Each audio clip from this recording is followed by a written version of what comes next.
Welcome to the You Need More Money podcast. I'm your host, Matt Manero, where I come to you from my studio in Dallas, Texas, each and every week. In fact, 3 times a week on Tuesday, Wednesdays, and Fridays. Today is a riff episode to talk about all the false bullshit that I was told before I started my business. In fact, to be honest with you, even in my life, what was I told? All the bullshit that I was told in my life.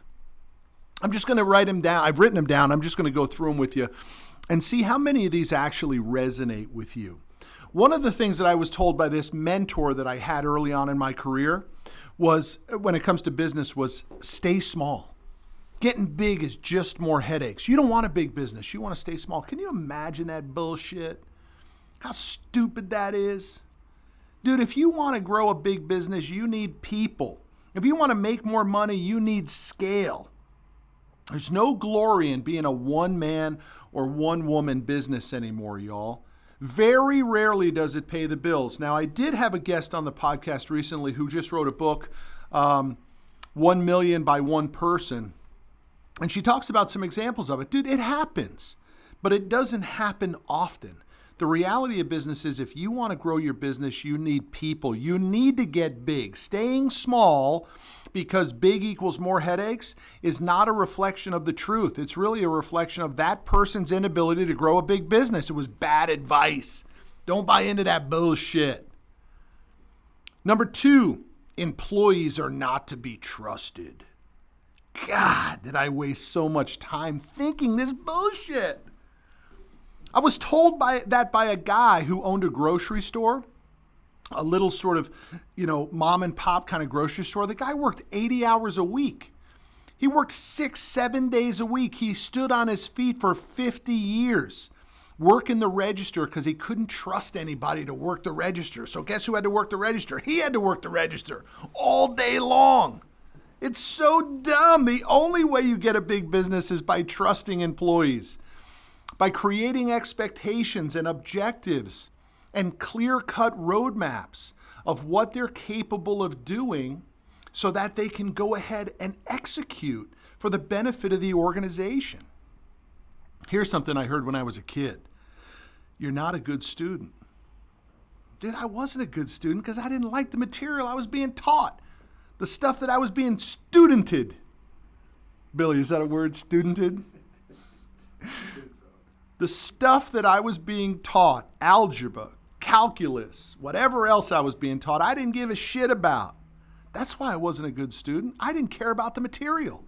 I'm a great student if I give a damn and I care about the material. I'm a really good student. I'll never forget I was in college.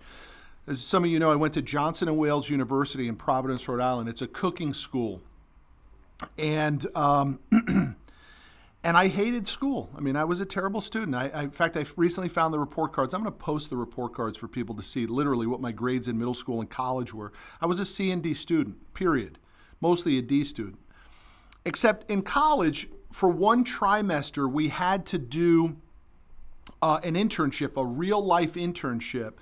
And in that internship, we had to work in the hotels and we had to work in the restaurants. In essence, we had to go get a job, and that was how we got graded. How did we do in the real world working? I got an A in that class. It was the only A I ever received in my entire life. No bullshit. I never received an A except for the trimester I took in college, in which it was an internship and we worked in real life, and I got an A. And I was like, get me the hell out of this place. Dude, that's the A I was looking for, man. The A in real life. Count me in.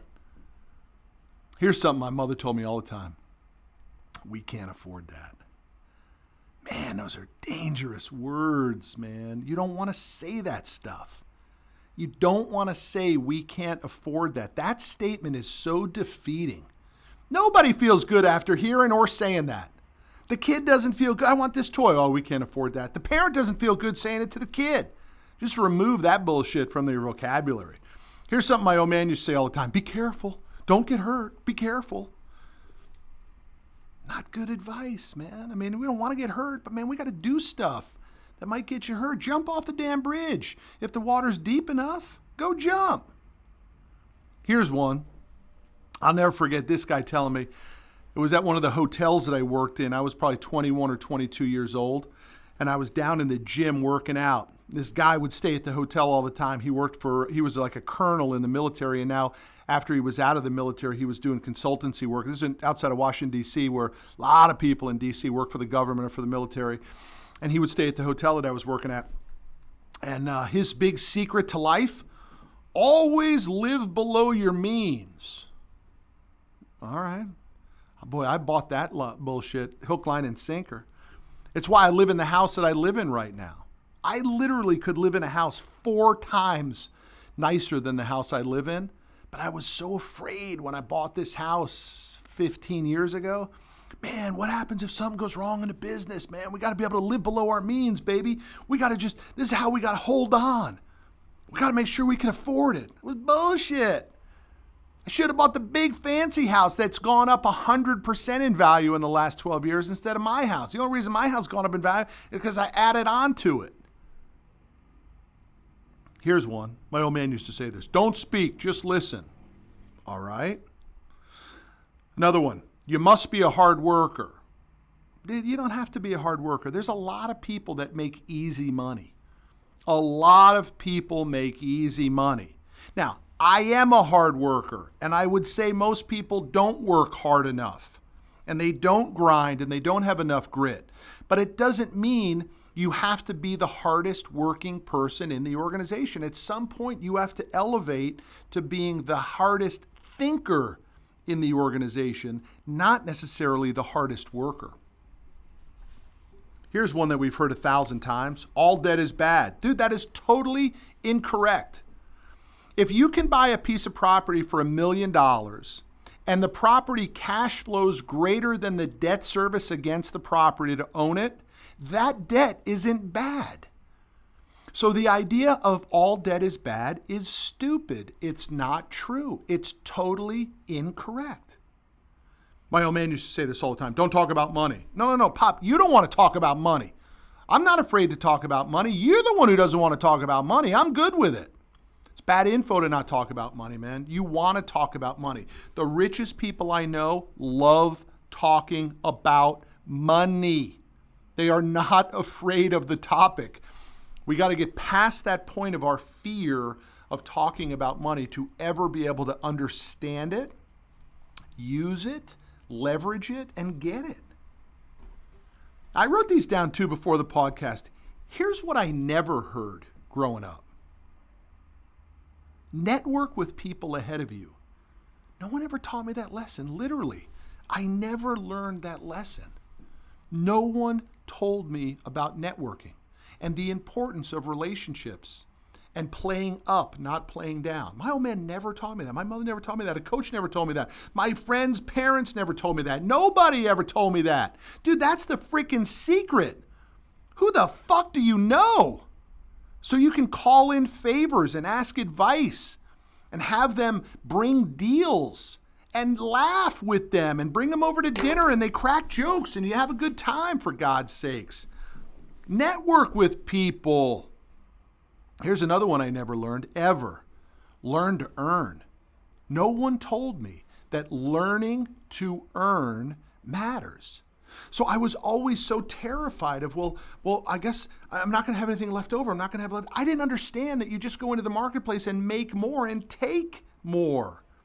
Yes, give more, as my new friend Bob Berg said on today's podcast that launched today, the author of the book, The Go-Giver, right? He says, lead with giving and you will be able to get. It's true. But for most of my life, I was a taker. But I knew how to earn. No one taught me that. Learn to earn. Here's one that I never heard. Use money to make money. I never was told that. In my entire life, no one ever told me that money is a tool to be used to make more money.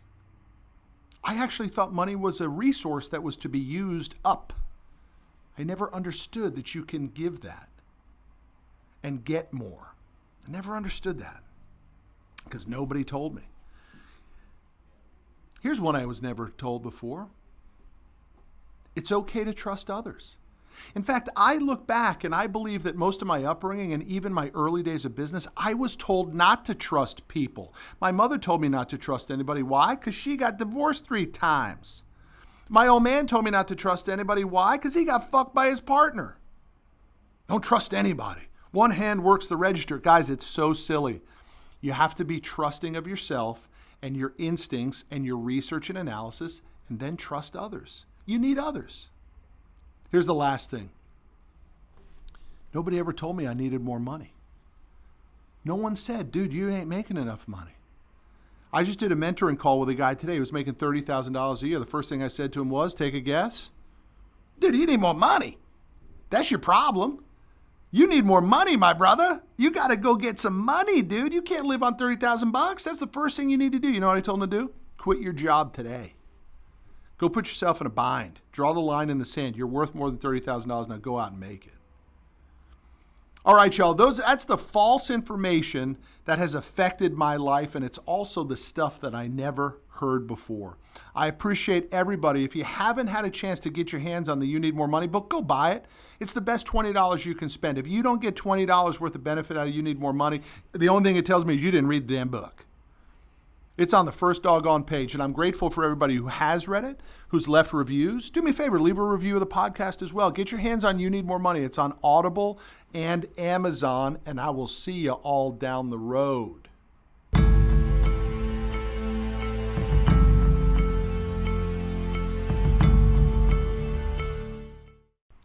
Hey, it's Matt Manero. We just finished an episode of the You Need More Money podcast, and I want to hear from you.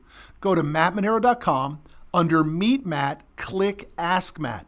Ask me your questions. No question off limits, and I'll answer them on an upcoming podcast.